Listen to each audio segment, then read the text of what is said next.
In this episode of Interviews with the CEO, I successfully managed to postpone my upcoming performance review by interviewing my boss, Chair of British Fencing, Irish sailor and Olympian Mark Lyttle. I heard the story of how a 10-year-old boy went from messing around in boats with his brother during the summer holidays to the starting line at the Olympics, and how a momentary loss of concentration could have had significant consequences for both his performance and Irish international relations. Looking forward to Tokyo and Paris, Mark also shares his hopes for what lies ahead in the world of British fencing. We also get the chance to briefly talk about his favourite football club and what lessons fencing might learn from football. Welcome, Mark. Thank you for taking the time to join us this afternoon. Hi, Georgina. So, Mark, tell us a little bit about growing up in Ireland and how you got into sailing. Well, we lived in Dunleary, which is in south part of Dublin, near the coast. And my parents weren't sailors, but because we lived near the sea, we started going to the local sailing club when I was 10 years of age. My younger brother, who was 9, and we went down to the local sailing club all summer, really, from the age of 10. And the great thing about summer school holidays in Dublin was that they're 3 months long. So you get 3 months of non-stop sailing. And really that's where I learned how to sail, got all my experiences. We used to go down to the sailing club literally all day, every day for 3 months on end. And we started doing local competitions after a year or two, but I didn't sail outside the summer school holidays until I was 15. So most of my experiences were initially in the local sailing club or in other sailing clubs nearby. So I know there'll be some parents listening to this thinking, where were your parents during this time? Were they letting you out age 10 onto the water, or were they there in the boat with you directing every move? No, these were summer courses. You joined up for the summer. In first year, I think I was sharing a boat with my brother. It's just an Optimist, it's called. It's a single-handed boat. Because we were starting out, we had to sail together, even though it was a single-hander in our first year. And I think in the second year, we were both pretty keen on it, so we managed to get a second boat. And these were actually wooden Optimists. They were probably home built. They were both second hand, but they were probably home built, and everyone had the same type of boat, so it didn't really make any difference. They weren't top notch racing machines because they were all the same. So no, we were out on our own on the water doing little races and training and just having fun, really. I think that the whole when I think back on growing up sailing, it was all about doing lots of it, having fun. I always seem to think back it was sunny, but of course it wasn't sunny all the time. But you think back that it was at the time, and we just had a great time. We really enjoyed it. We enjoyed the racing, and we were allowed to get on with it. And I guess that as these were summer camps, these would have been club coaches that ran them and gave you that kind of fun experience that has kept you passionate about the sport until now. Yeah, well, that's exactly it. They were typically teenagers in their, I guess they were 16, 18, 20. Maybe they seemed older at the time, but looking back on it, that's the age they were, and they were just slightly more experienced sailors. They had instructor qualifications, and it was a great job for them. They got paid for it, and they were out on the water all summer, having a great time. And they were passing on their experience. And some of those instructors, one of them I met back in Dunleary 2 summers ago. My very first instructor, Paul, and he was down in the sailing club, and I just bumped into him. So many of these people are still involved in the sport. We all developed a lifelong passion for it, I guess. And moving on and missing out a big chunk in the middle, and thinking a bit about the Olympics, and you represented Ireland in the 1996 Atlanta Games, didn't you? I did, but I can tell you, it was a long road before I got there.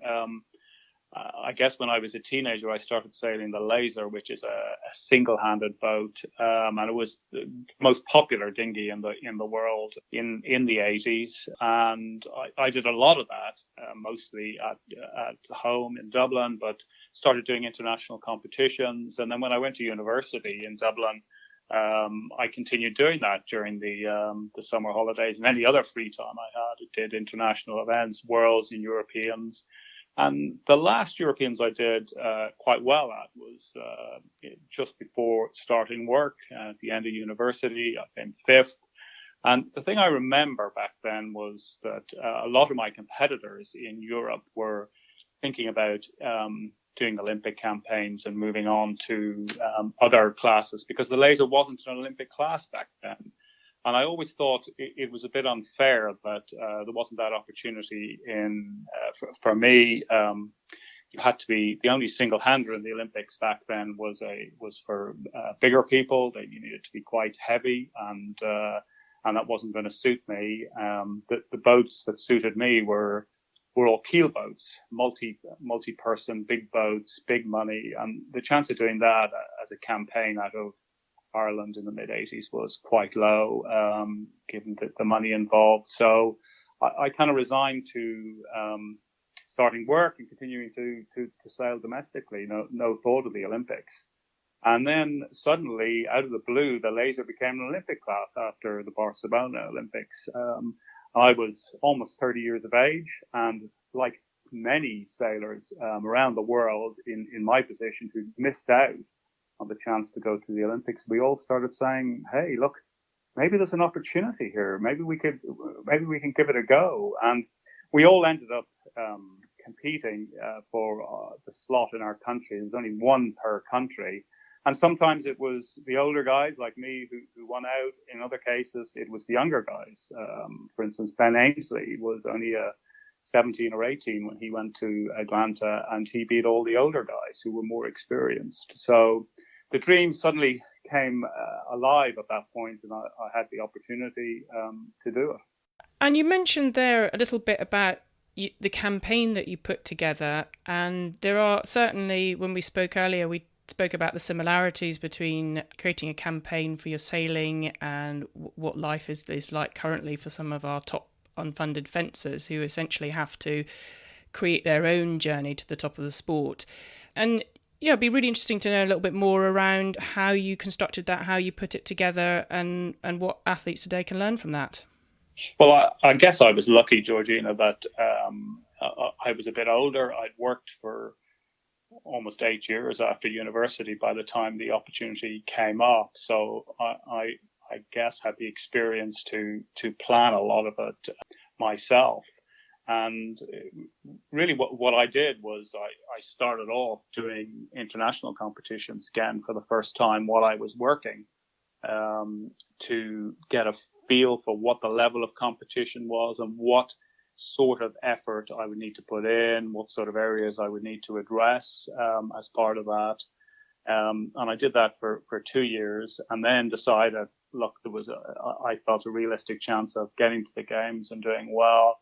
So I was working for a big American technology company. I decided to pack that in, gave back the keys to the company car, and went full time. And it is a bit of a shock because suddenly you've got no income, and actually there's only really you. So I think it's a matter of pulling together the resources that you have available, financial resources, but also friends and family that can help you, other people in the sport that can work with you as training partners, and pulling together a plan to address what needed to be done.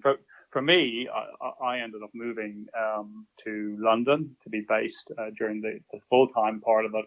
But to be honest, I didn't do any sailing there. I did some physical fitness training, but I spent all of my time abroad at training camps in warm weather locations, and with pulling together training groups, working with different coaches, trying to address the areas that I thought would be important. Two of the most important ones I'm happy to talk about are the fitness side, which is not often something that is seen as important, certainly then in sailing, and the mental preparation side of things. So I did a lot of work on that. And of course, the financial side is, that's tough for any, most top athletes in any sport, trying to pull the financial resources together to be able to support, Olympic campaign with a lot of travel and that sort of thing. And I guess you have to take a very proactive approach to dealing with that, going out and trying to solve the problem. Luckily, we did have some funding available, but that certainly didn't cover everything, and you're relying on family and friends and patrons and sponsors and that sort of thing. And it's not delivered to you on a plate. It's something you have to go out and get for yourself. I think that's the thing about these campaigns. You're doing them for yourself, and whether you succeed at the end or not, you're on a journey to learn and to develop. And at the end of the day, if you succeed, you can be happy in yourself. If you don't, you can reflect on what could be done differently next time. But no one owes you a result at the end of the day, I think. So I'd like to ask you a couple of questions about Atlanta. I was actually watching a video of one of the races, which I think you did win. That was race 3 for the sailing fans in the audience. But to me, it looked absolutely terrifying. So first of all, as a fencer, we're an indoor sport, and for me, I chose an indoor sport for a reason. It's out of the cold and the wet, and I'm just talking about the weather. But there you are in these tiny little boats, the waves, the wind, and I think they were heading towards the sort of marker in the sea that you're turning around. And I'm absolutely fascinated. What is going through your mind when you're in a tiny little boat in a race like that? Well, you'd be glad to hear my friends and family are sick and tired of hearing about race 3 in the 1996 Olympics. But the thing about any skill-based sport, sailing, fencing, is you develop the skills and experience over many, many years. And it's not something that can be acquired in a short period of time. It's not something that can be bypassed. You've got to put in the hours, and you get used to the environment. So I've been used to being in a boat on my own from the age of 10, as I was saying earlier. So being out on the water is no different to that. And you are putting in long hours on, as a full-time athlete, but in the years before that as well, in terms of the training and competition. So it all takes, you get used to it. You get used to you develop the skills as you go along. I think you mentioned about what's going through my mind. I think that leads into some of the mental preparation aspects of any sport, including sailing. Especially, I think, a skill-based sport. I love a quote from Michael Johnson's book, the American sprinter, who's a multi-gold medal winner, where he talks about having run his races thousands and thousands of times in his mind. And he's basically doing mental rehearsal. And I guess to an outsider like me, I kind of think, well, 200 meters is a very unidimensional sort of thing. Why would you need to run it so many times in your mind? And if you think about a sport like sailing or fencing for that matter, I think the need to do mental rehearsal or visualization of all the different things that can happen in a competition or in a race, then it's boundless, it's limitless. And I think that's an area where certainly elite athletes spend an awful lot of their time is the visualization and the mental rehearsal to deal with all the different scenarios that come up in the competition, and allowing them to stay in the frame or focused during the actual competition, and using all sorts of techniques to stay like that. And then going alongside that, there's the techniques that you practice around the distraction elements. When things go wrong, how do you make sure you get back in focus to keep on track?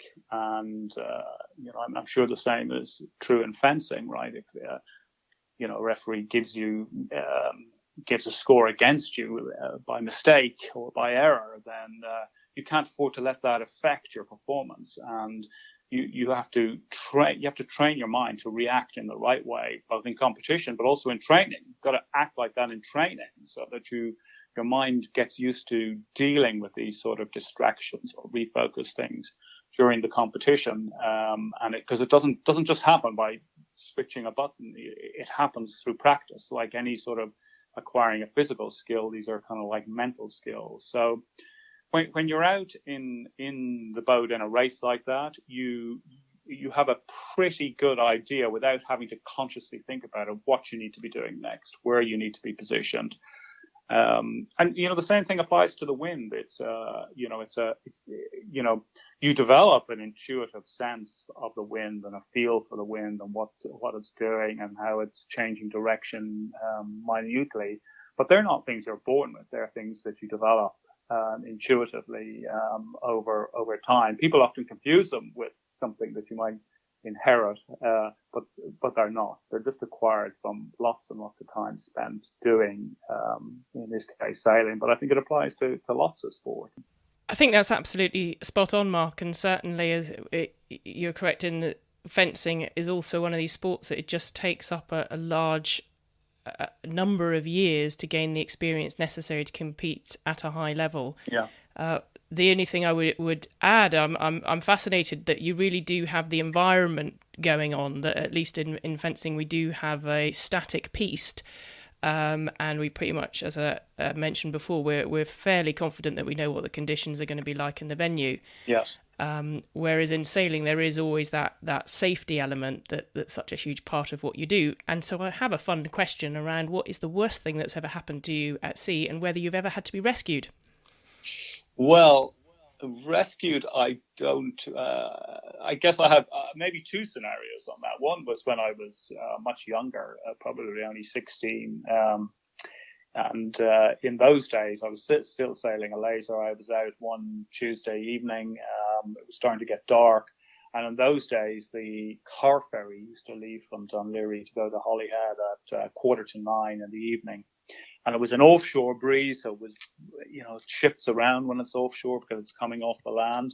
And in those days, you were allowed to wear weight jackets, which were basically jackets with water compartments in them that you could fill up. And they were, I think, 4 kilos or something like that. So they were quite heavy. Obviously, they're neutral in the water.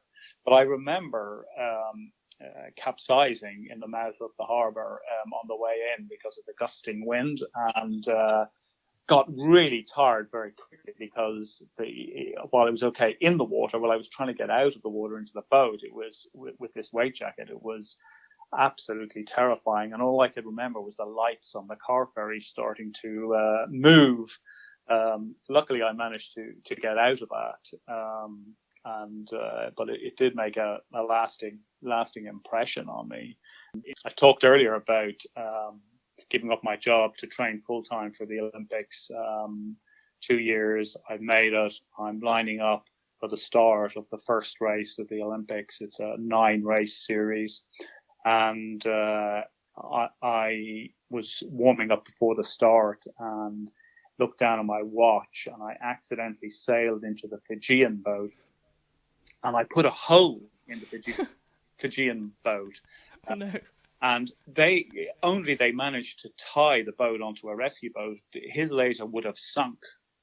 And but the unfortunate thing about that was the rules are such that although you can exonerate yourself before the start of the race, when you do serious damage to another boat, and I think this it was classified as serious damage if it was enough to sink them, you get disqualified in a hearing afterwards, after the first race. So I knew this was going to happen, and so I started my first race of the Olympics knowing that I would get a result, but I would be disqualified later in the day on that. And dealing with that is part of the whole management around distraction control, and that was a pretty big distraction when you think about it. You've given up so much, and you think you've thrown it away. But luckily, some of the training kicked in on that, and I had a good second race that day.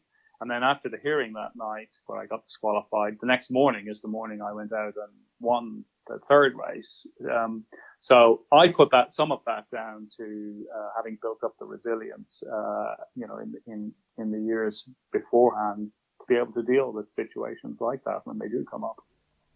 And I would imagine that crashing into your opponent's boats at the Olympic level is not a common occurrence, or is it?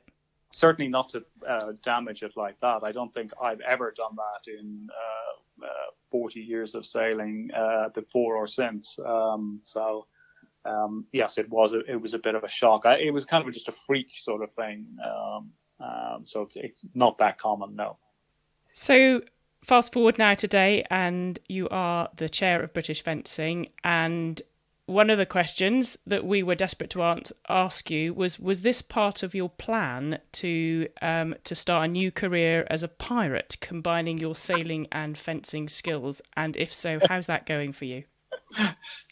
I don't know how long it took you to think up that little line. No, to be honest, I don't know. I didn't know anything about fencing before the opportunity with fencing came along. And obviously I didn't get involved in fencing to teach you how to improve your épée technique, Georgina. But I think there's an awful lot of similarities between certainly sport at all levels, grassroots level, but up through the performance pathway in sports to the elite level. And a lot of the terminology is the same. A lot of the things that top athletes need to do is the same. A lot of the disciplines, a lot of the way they're selected and managed are similar. So I think there's so a lot of what I've learned over the years from sailing is directly applicable to a sport like fencing. Obviously not the skills-based aspects of fencing technique. It's not relevant, but lots of the other parts are relevant and I think are applicable no matter what sport you're in at an elite level. So, for instance, my experience in on the physical training aspect of things, when I was sailing full time as a sailor, in the mid 90s we started to train like real athletes in the sense of physical training programs with VO2 max testing and interval training, using heart rate monitors at a time when that was really only coming in. Nowadays, any athlete in any sport, especially skill-based sports, are training like that, no matter what the sport, because that becomes a prerequisite for doing well at the top level. And if you're not doing that sort of stuff, then I think you're limiting your potential at the end of the day. So I think that overall there's a lot of common threads that run with this, but being a pirate wasn't top of my list, I have to say. Thank you, Mark. Looking ahead now, we have another year till Tokyo and what will be 4 years to Paris. And what are your hopes and dreams for British fencing during this time? Obviously, it's been desperately disappointing for the athletes that were hoping to get to Tokyo, with that being postponed. And I know how much effort some of those athletes would have put in and how important it was, given the decisions I've made in the past over trying to pursue an Olympic dream. So I have a lot of sympathy for those athletes, and I think it's a matter of trying to, for them, managing the mental side of things as much as possible, and trying to, keep focused and use the techniques that they've built up to manage resilience to get through this period. I think moving on from Tokyo, as you know, Georgina, our world-class program was disbanded after the Rio Games, and in many ways, I think we've been rebuilding since then, and we've made a lot of progress. We've managed to use our athlete development program which is funded by Sport England, to put in place a number of things at the next level down from the senior elite level that will provide, a good funnel pathway for those athletes coming through. And I think we want to build on that program as we bring it up towards the senior elite level. And I think some of those things have been really great for fencing. The inclusiveness, the involvement of all 6 weapons, the focus on athletes taking responsibility for their own programs, a change in culture and attitude, the involvement and development of homegrown coaches as they get more experienced. These are all things that I hope we're going to be able to bring together in a holistic program that works for the senior elite athletes all the way down to the younger fencers and athletes. So I think that's going to be exciting. And I think a number of interesting things are coming out of that is, the development. You and your team have been working on the pathway and the description of what the pathway is and describing that in more detail in a very scientific way. And I think it's going to be great to share that more with the community over the next couple of years as we develop that overall program.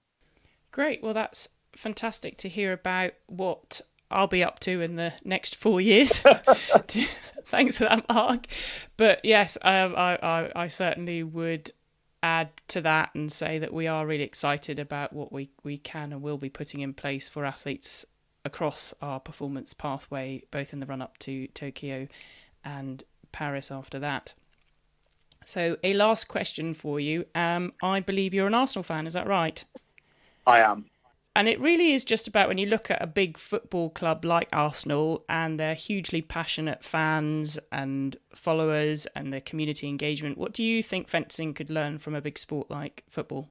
Well, I think the community development is a side of big football clubs that sometimes goes a little bit under the radar. So I live in Islington, so I'm actually a local supporter of Arsenal. That's really why I support Arsenal. And not alone do they do a whole load of things within the community around social mobility and cohesion, they also do an awful lot of programs outside Islington in developing parts of the world. And I think that's something that should be to all sport. And as you know, Georgina, we agree that at the board level, and you and some of your team have been working on this, that using fencing as a sport for supporting social change and mobility in society, we agreed was very important. It's an important role that we think British fencing has, is to use fencing as part of that movement. And we've added to the board in the last year some experience in that area. We've a new chair of the British Fencing Charity who comes from a fundraising background in social change, using sport for social change. And that's an area that I think I'm certainly excited by, and I know it's an area that you're very interested in. And I think in general, that's something that, sport, should embrace. Of course, all sport should embrace. And it's something, in fairness, I think the football clubs have done pretty well and don't always get the credit they deserve on that. Fantastic. Well, thank you very much, Mark. Okay, it's a pleasure. Thank you.